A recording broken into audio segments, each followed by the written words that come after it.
Ninakaw ng aking stepsister ang aking kasintahan at ipinagmalaki ito ng mga postcard. Ngayon ay nabangkarot sila at humingi sa akin ng trabaho sa negosyo ng pamilya na ipapamana niya. Ako, isang babae na 28 taong gulang, ay engaged sa aking kasintahan mula sa kolehiyo, mga 4 na taon na ang nakalilipas.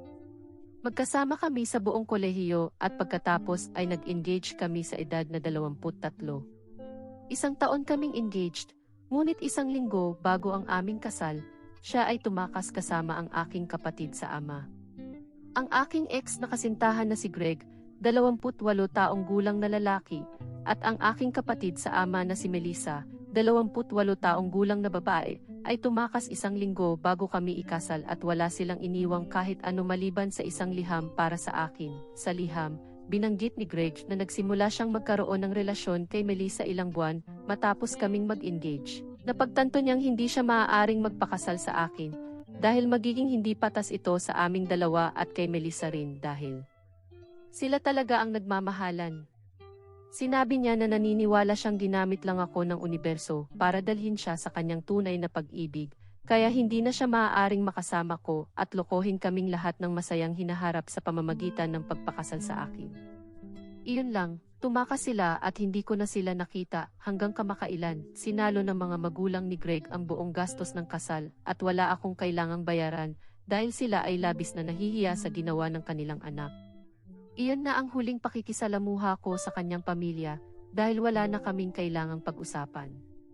Ang aking pamilya naman ay labis na nagalit, galit na galit ang aking mga magulang at ang aking ama ay nagturing na kumuha ng pribadong detektive upang matukoy kung nasaan ang dalawa at ibalik sila sa bahay upang makakuha ng mga sagot para malaman mo, ang aking ama ay talagang aking amain. Siya ang naging ama ko mula noong ako ay bata pa at palagi ko siyang tinatawag na ganoon dahil sa akin. Siya ang aking nag-iisang ama at hindi ko kilala ang aking tunay na ama. Umalis ang aking tunay na ama sa aming pamilya noong ako ay ipinanganak at hindi na siya nakita ng aking ina dahil siya ay pumirma na ng kanyang karapatan sa akin at hindi sila kailanman nagpakasal. Pagkatapos ay nagpakasal siya sa aking ama noong ako ay 8 taong gulang. Ako at si Melissa ay nag-aaral sa parehong paaralan at doon nagkakilala ang aming mga magulang. Ngunit sa ilang kadahilanan, nagpasya si Melissa na hindi niya ako gusto at pagkatapos ay pinahirapan niya ako ng maraming taon. Siya ay isang bully sa tunay na kahulugan ng salita at siya at ang kanyang mga kaibigan ay palaging inaapi ako kapag kami ay nasa paaralan. Hindi rin ito natatapos kapag kami ay umuuwi at palagi siyang naghahanap ng pagkakataon upang iparamdam sa akin na mababa ako. Nagreklamo ako sa aking mga magulang ng maraming beses at sinubukan nilang pagalitan siya. Ngunit hindi ito sapat at hindi rin siya natatakot sa aming mga magulang kaya't patuloy siyang nang-api sa akin. Ang mga taon ko sa paaralan ay naging kabuang bangungot dahil sa kanya at sa kanyang mga kasamahan tulad ng aking ama na wala sa larawan. Ang ina ni Melissa ay wala rin, ngunit iyon ay dahil ang kanyang ina ay namatay ilang taon pagkatapos niyang ipinanganak. Ang kanyang ina ay namatay sa gitna ng gabi dahil sa isang epileptikong yugto, kaya tuwing sinusubukan ng aking ina na disiplinahin siya, sinasabi niya na wala siyang karapatang pagalitan siya dahil hindi siya tunay na ina. Sinubukan ng aking ama na pigilan siya sa pang-aapi sa akin, ngunit hindi ito nagtagumpay dahil wala siyang takot sa kahit ano. Sinubukan nilang lahat mula sa paggalita sa kanya hanggang sa pakikipag-usap sa kanya ng mabait, ngunit walang nagpatigil sa kanya sa pang-aapi sa akin. Paminsan-minsan ay tinatakot pa nila siyang ipadala sa malayo at hinahamon niya silang gawin yon dahil alam niyang walang laman ang mga banta at iyon ay nasa gitna pa lamang ng paaralan, kaya't sa paglipas ng panahon, mas lumala pa siya nang kami ay nasa high school. Kumuha na siya ng maraming masasamang ugali at halos isang delinkwenteng kabataan. Nagsimula siyang manigarilyo at paminsan-minsan ay tumatakas sa bahay upang uminom kasama ang kanyang mga kaibigan na kasinlaki rin ng masama. Hindi ito hanggang sa siya ay naaresto kasama ang kanyang mga kaibigan isang gabi dahil sa pagpasok sa bahay ng iba habang lasing na ang aming mga magulang ay sa wakas nagdesisyon na ipadala siya sa malayo at bigyan siya ng tulong na malinaw na kailangan niya. Matapos ang ilang linggo ng pagmamakaawa at pagprotesta, Sa wakas dinala siya ng aking mga magulang sa isang rehabilitation center para sa mga troubled teens. Hindi siya masaya tungkol dito, ngunit ang aking ama ay naging matatag at sinabi na kung gusto niyang manirahan kasama kami at maging bahagi ng pamilyang ito, kailangan niyang magbago dahil hindi niya maaaring payagan ang ganitong pag-uugali na magpatuloy at makaapekto sa lahat.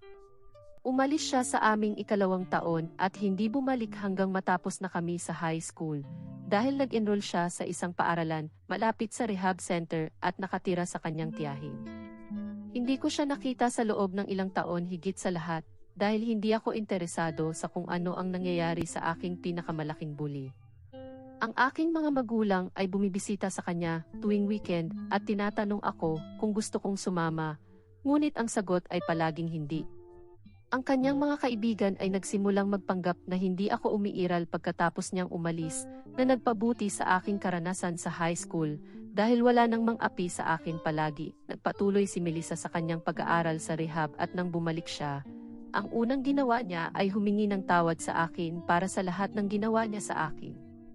Mukhang mas kalmado siya at naisip ko talagang nagbago siya para sa mas mabuti, kaya't pinatawad ko siya. Magkukolehiyo na kami ng ilang buwan pagkatapos noon, kaya't hindi mahalaga. Nang magsimula kami sa kolehiyo, lumipat ako at ganoon din siya. Uwi lang kami tuwing bakasyon at mas mabait siya sa akin pagkatapos noon. At sa mabait, hindi ibig sabihin na talagang maganda ang kanyang pakikitungo sa akin. Ibig sabihin lang na iniiwasan niya ako sa halip na apihin ako sa bawat pagkakataon na mayroon siya, tulad ng dati, kung tutuusin. Ito ay isang napakalugod na pagbabago dahil mas gusto kong hindi pinapansin kaysa sa inaapi. Napansin ito ng aming mga magulang, ngunit hindi nila sinubukan kaming pilitin na magkasundo o kumilos na parang magkapatid dahil, sa aming kasaysayan, ito ay higit sa sapat. Pagkatapos ay nagsimula akong makipagdate kay Greg at pagkatapos ng 1 taon, nagpasya akong dalhin siya sa bahay para sa Thanksgiving at ipakilala siya sa aking mga magulang. Lahat kami ay nagkasundo ng mabuti at, sa unang pagkakataon, napansin ko na si Melissa ay interesado sa pag-uusap, na bihira mula noong bumalik siya mula sa rehab. Siya at si Greg ay talagang nagkakasundo at pagkatapos magsimula akong makipag-date kay Greg, nagsimula siyang magpakita ng mas interes na maging kaibigan ko at madalas siyang lumalapit sa akin upang makipag-usap, na hindi niya ginawa noon. Hindi ko maintindihan kung ano ang nangyayari at may maliit akong hinala na baka may gusto siya kay Greg, kaya't isang araw nagpasya akong diretsyong tanungin kung ang tunay na dahilan kung bakit siya sinusubukang maging kaibigan ko ay dahil kay Greg o kung ano paman dahil paranoid ako, at tumawa siya doon at sinabi na hindi iyon ang kaso. Binanggit ni Greg kung gaano kahusay ang relasyon niya sa kanyang mga kapatid sa aming unang hapunan na magkasama habang pinag-uusapan ang kanyang pamilya at iyon ang nagpakonsidera sa kanyang pag-uugali sa akin mula noong bumalik siya, kaya't ngayon sinusubukan niyang magbago at pagbutihin ang aming relasyon. Wala itong direktang kinalaman kay Greg, ngunit tiyak na ginampanan niya ang isang papel sa pagiging katalista at pinapaisip sa kanya ang aming relasyon. Sinabi niya sa akin na matagal niya akong sinisisi sa pagpapadala sa kanya, ngunit sa wakas naintindihan niya na hindi ko kasalanan iyon at dinala niya ito sa kanyang sarili dahil sa kanyang masamang ugali, kaya't oras na upang ihinto ang pagpaparusa sa akin dahil dito at simulang subukang talagang maging bahagi ng pamilyang ito at hindi iyon magiging posible hanggang sa humingi siya ng tawad mula sa ilalim ng kanyang puso at aktibong sinubukan na pagbutihin ang aming relasyon. Ako ay isang emosyonal na tanga at ang sinabi niya sa akin noong araw na iyon ay umantig sa akin. Kaya't, tulad ng isang tanga, nagpasya akong patawarin siya at maging kaibigan niya at siguro iyon ang pinakanasaktan dahil pinagkanulo niya ako pagkatapos maging kaibigan ko. Kami ay nasa magandang kondisyon ng matagal at siya ay aktibong kasali sa mga paghahanda sa kasal. Hindi ko masasabing kami ay pinakamatalik na magkaibigan, ngunit hindi kami kasing sama ng dati. Habang binubuo namin ang aming relasyon, magkikita kami ng 1 o 2 beses sa isang buwan at nag-uusap, kaya't sa oras na ako ay ma-engage, kami ay maayos at naipakilala ko na si Greg sa kanya ng personal bago pa man ang engagement. Kapag nagkikita kami sa mga purumpo ng pamilya at iba pang mga pagkakataon, kumikilos sila ng normal, kaya't hindi ako nagduda ng kahit ano dahil wala akong dahilan para gawin ito. Kahit na pagkatapos ng engagement, Patuloy silang kumilos na parang walang nangyayari at ni isang segundo ay hindi ko naisip na baka may gusto si Greg kay Melissa. Hindi lang ito pumasok sa isip ko dahil si Greg ay napaka-kumbinsing sa pagpapanggap na mahal niya ako habang niloloko niya ako kasama si Melissa at si Melissa ay napaka-kumbinsing rin sa pagpapanggap na kaibigan ko siya kaya't hindi ko nalaman ang katotohanan hanggang sa huli na at sila ay nawala na. Ang aking mga magulang ay gustong subaybayan sila at ibalik sila sa bahay. Ngunit nakumbinsi ko sila na pabayaan na lang dahil gusto ko lang kalimutan ang lahat, sapat na masama na ginawa nila akong tanga at tumakas 1 linggo bago ako ikasal. Ayaw ko ng karagdagang drama dahil labis akong nalulungkot at wala akong lakas. Ginugol ko ang mga susunod na linggo na walang ginagawa kundi nagtatrabaho at natutulog dahil gusto kong iwasan ang pagharap sa aking mga damdamin. Ang aking puso ay malinaw na wasak at ako ay manhid. Ngunit ang pinakamasama ay darating pa lamang. Ilang linggo matapos ang aking inaasahang araw ng kasal, nakatanggap ako ng isang postcard mula kay Melissa at siya ay nasa California. Ngunit hindi iyon lahat dahil gumamit din siya ng isang bungkos ng mga larawan nila ni Greg at mukhang masaya sila. Napakalinaw na siya ay nagmamayabang sa akin dahil binanggit pa niya na siya ay humihingi ng paumanhin sa sorpresa bago ang aking kasal. Ngunit malinaw na hindi siya nagsisisi at iyon ay para lang magalit ako. Doon ko napagtanto na hindi niya ako pinatawad talaga sa nangyari noon at patuloy niyang sinisisi ako dahil siya ay naipadala sa malayo at hindi rin niya talaga ginustong maging kaibigan ko sa anumang oras. Ginamit lang niya ako upang makarating kay Greg at pinagtitiwalaan ko siya at hinayaan siyang gamitin ako bilang isang tuntungan. Ito ay isang talagang diabolikal na plano, kailangan kong tanggapin. 4 na araw matapos niya akong padalhan ng postcard na yon, hindi na ako makatulog dahil nawawala na ang aking isip dahil dito. Ito ay isang talagang traumatic na karanasan para sa akin at kailangan kong mag-therapy ng mga buwan upang mabawi ang lahat ng pinsala at harapin ang aking mga issue. Sa pagtitiwala, ang postcard ay hindi isang beses na insidente at siya ay nagpadala ng mga postcard nila ni Greg sa akin sa loob ng 4 na buwan pagkatapos noon. Tumigil lamang ito matapos ang halos 1 taon dahil hindi ko siya sinagot o pumatol sa drama. Ang aming mga magulang ay talagang nagalit tungkol dito at natural na pinutol lahat ng koneksyon sa kanya pagkatapos noon. Hindi ko man lang sinubukan na makipag-ugnayan sa kanya pagkatapos ng unang postcard at iyon ay isang malaking pagkawala para kay Melissa dahil siya ay nakatakdang mamanahin ang negosyo ng kanyang ama. Siya ay isang major sa negosyo at iyon ang isa sa mga dahilan kung bakit pinili niya ang rutang iyon para sa kanyang sarili dahil gusto niyang sumali sa kanyang ama. Ngunit, syempre, pagkatapos ng ginawa niya, pinutol ng aming ama lahat ng koneksyon sa kanya at sinabi sa akin na maaari akong sumali sa kanya sa halip dahil naramdaman niyang kailangan niyang bumawi sa lahat ng ito sa isang malaking paraan. Ngunit wala akong degree sa negosyo at sa totoo lang, ako ay isang major sa kasaysayan na walang kinalaman sa negosyo, kaya kailangan kong matutunan ang lahat mula sa simula. Sinabi ng aking ama na hindi iyon problema dahil handa siyang ituro sa akin ang lahat ng alam niya upang sa kalaunan ay maaari kong pamahalaan ang negosyo sa halip na si Melissa. Kaya't pumayag ako at nagsimulang magtrabaho sa ilalim niya upang matutunan ko kung paano patakbuhin ang negosyo at siya ay makakapagretiro at maipasa sa akin ang mga tungkulin sa paglipas ng panahon. Nagtrabaho ako ng napakahirap sa loob ng ilang taon at noong nakaraang taon sa wakas ako ay napromote at ang aking ama ay nagretiro. Ito ay isang kamangha-manghang pakiramdam dahil nagsimula ako mula sa simula at kailangang matutunan ang lahat. Ngunit ngayon ang lahat ay maayos na pinatatakbo sa ilalim ng aking pamumuno at ito ay naging ganito sa loob ng ilang panahon. Salamat sa akin, ang aking mga magulang ay maaari na ngayong mag-spend ng mas maraming oras na magkasama nang hindi nag-aalala tungkol sa negosyo dahil ako ang namamahala dito. Ito ay ganito na sa loob ng matagal at halos tumigil na akong isipin si Greg matapos akong magsimulang magtrabaho para sa aking ama dahil ang trabaho ay kumuha ng lahat ng aking oras, kasama ang therapy na tumulong sa akin na makapag-move on. At masasabi ko na ngayon ay nakapag-move on na ako ng lubos at hindi iniisip sila o ang ginawa nila, hindi ko naisip na makikipag-ugnayan sila sa akin muli, lalo na ang humingi ng tulong. Dahil kakailanganin ng napakalaking lakas ng loob at isang kakulangan ng gumaganang mga selula ng utak upang humingi ng tulong sa akin pagkatapos ng ginawa nila sa akin at ginawa akong tanga at pagkatapos ay inasulto pa ako. Ngunit sa tingin ko ay talagang kulang ng mga selula ng utak sina Melissa at Greg dahil iyon ang ginawa nila ilang araw na ang nakalilipas. Nasa bahay ako dahil weekend noon at mga tanghali narinig ko ang doorbell na tumutunog ng malakas.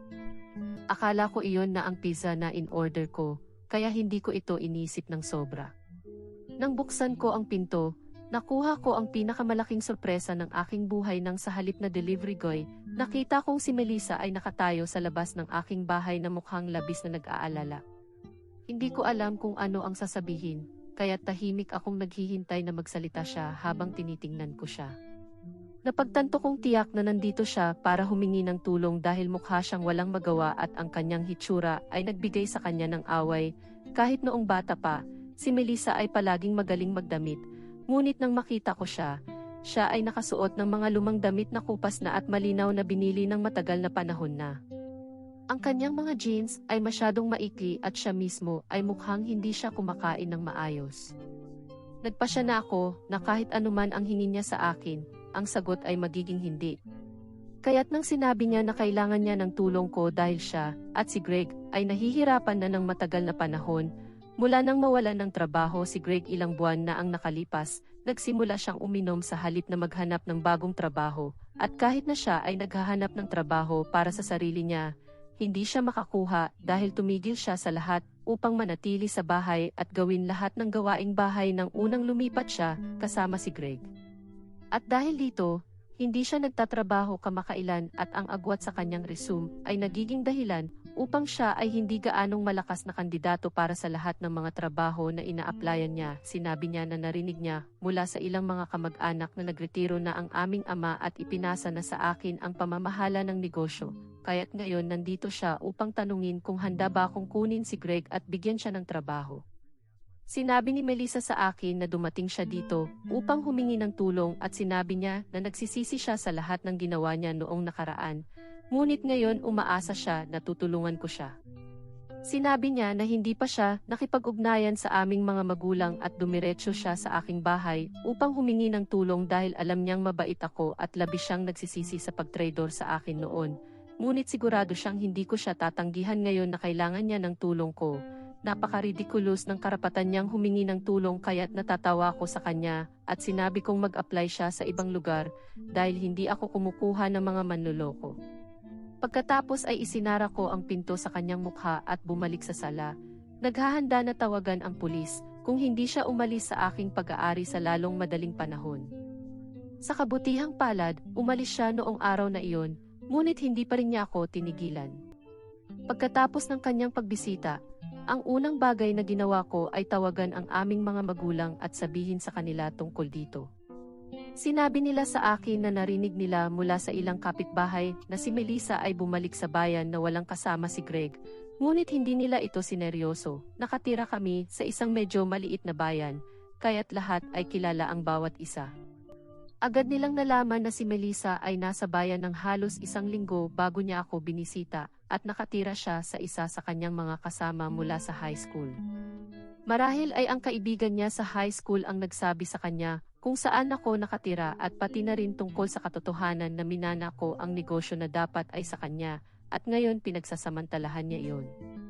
Ilang araw pagkatapos niya akong bisitahin, nagdesisyon siyang pumunta sa aming mga magulang upang sabihin sa kanila kung gaano ako kasalbahe. Inaasahan niyang kakampihan siya ng aming mga magulang ngayong siya ang may higit na paghihirap, ngunit mali siya dahil sinabi ng aking ama na ang negosyo ay akin na at maaari kong gawin ang anumang desisyon na aking itinuturing na tama.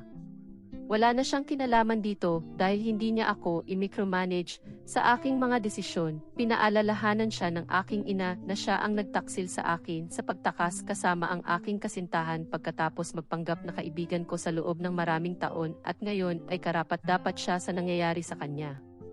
Nawala na ang karapatan niyang humingi ng tulong sa alinman sa amin, lalo na sa akin, pagkatapos ng ipinadala niyang mga postcard upang ako ipahirapan.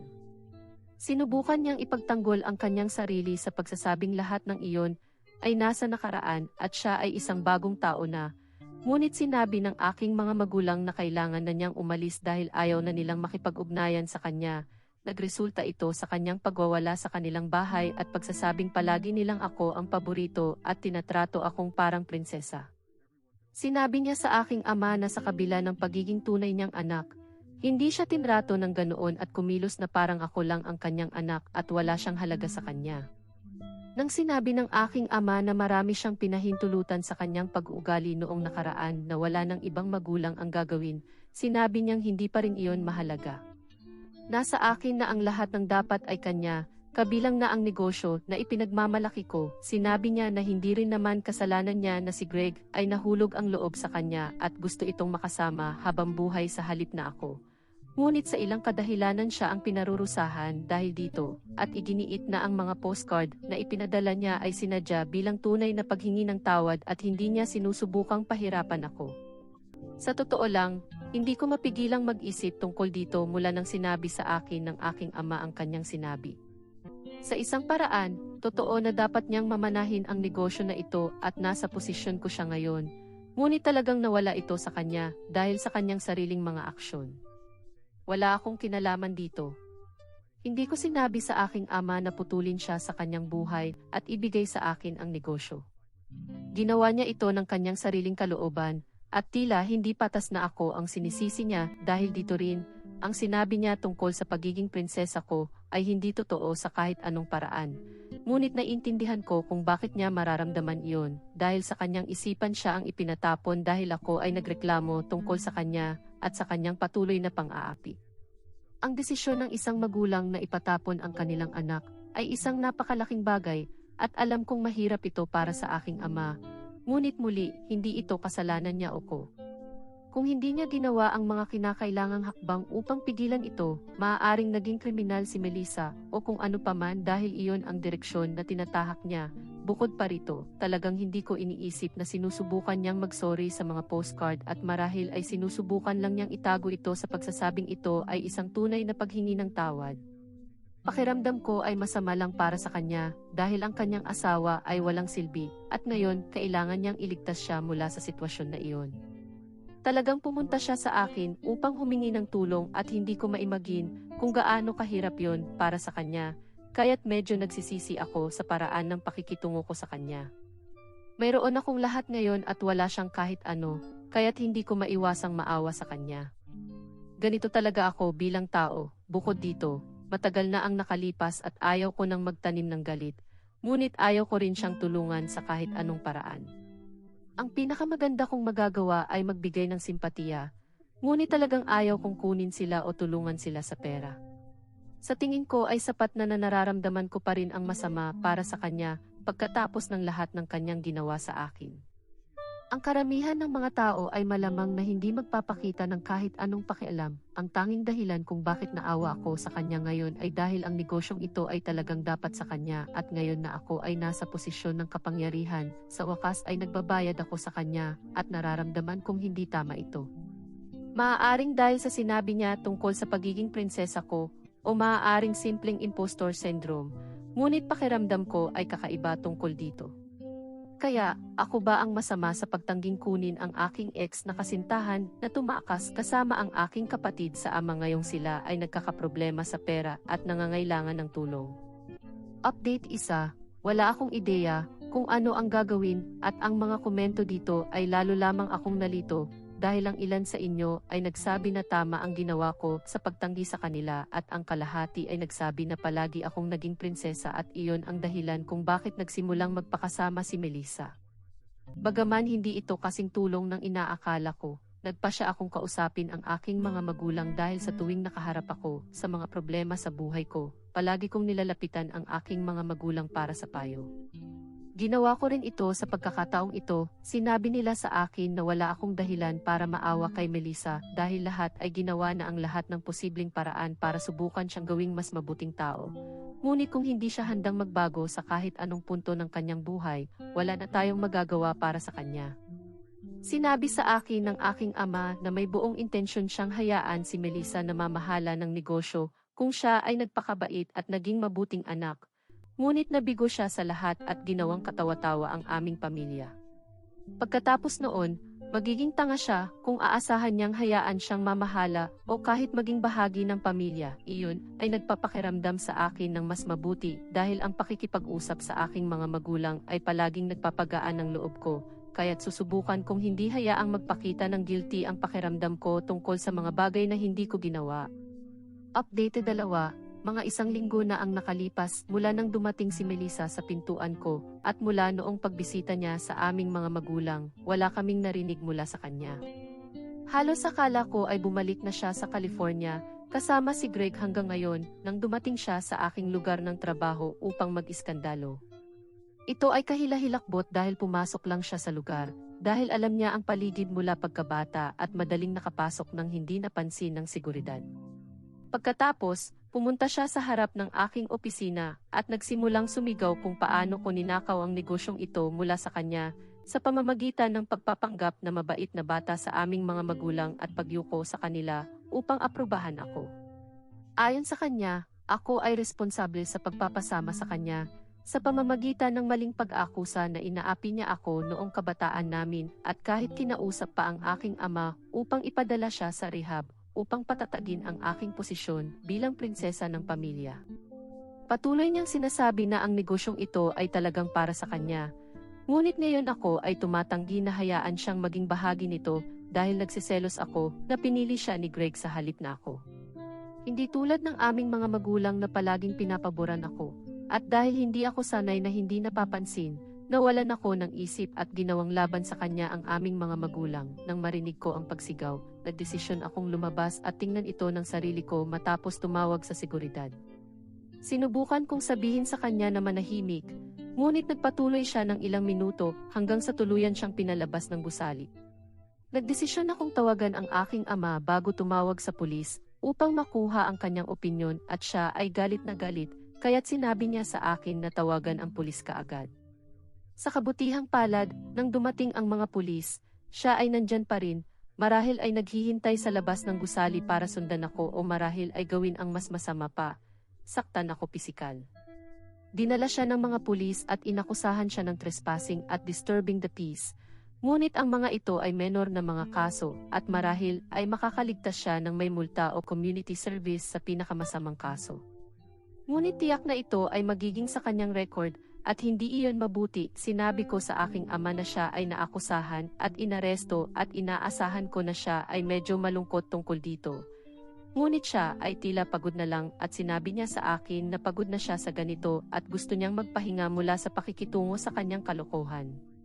Sa totoo lang, naaawa ako sa kanya dahil hindi madaling magkaroon ng anak na tulad ni Melissa at laging sinisisi sa lahat ng maling nangyayari sa kanyang buhay, kahit na madalas na ito ay sariling kasalanan niya. Sa totoo lang, lahat kami ay napakapasensyoso. Update 3. Sa tingin ko si Melissa ay bumalik na sa California dahil ilang araw na ang nakalipas at wala kaming narinig mula sa kanya. Nakakaiba dahil inaasahan namin na siya ay magagalit sa amin matapos ang kanyang pag-aresto. Ngunit tinanong ng aking ama at sinabi ng ilang tao na nakita nilang siya ay patungo sa paliparan ilang araw na ang nakalipas, kaya't iniisip ko na siya ay umalis na. Malaking ginhawa na siya ay umalis na dahil takot talaga ako na siya ay susubukang gumawa ng isang malakas na aksyon upang makuha ang aming pansin at iyon ay palaging masamang balita. Hindi ko alam kung ano ang gagawin niya sa buong sitwasyon kasama si Greg ngayon dahil tila hindi na siya makakakuha ng tulong mula sa kahit sino matapos ito. Umaasa lang ako na siya ay makakahanap ng isang bagay na magagawa at makaalis sa gulo na ito. At hindi ako nagiging mabait o maawain ngayon. Mayroon akong napakamakasariling dahilan para sabihin ito at iyon ay dahil alam kong kung hindi siya makahanap ng paraan upang makaalis sa gulo na ito, siya ay babalik lamang dito kasama si Greg at guguluhin kami ng higit pa at ayaw ko iyon. Kaya talagang umaasa at nananalangin ako na siya o si Greg ay makahanap ng trabaho at magawa nilang suportahan ang kanilang sarili. Sa anumang paraan, hindi ko kailangang marinig mula sa kanya ng ilang linggo man lang at nagpapasalamat ako na ang bangungot na ito ay tapos na.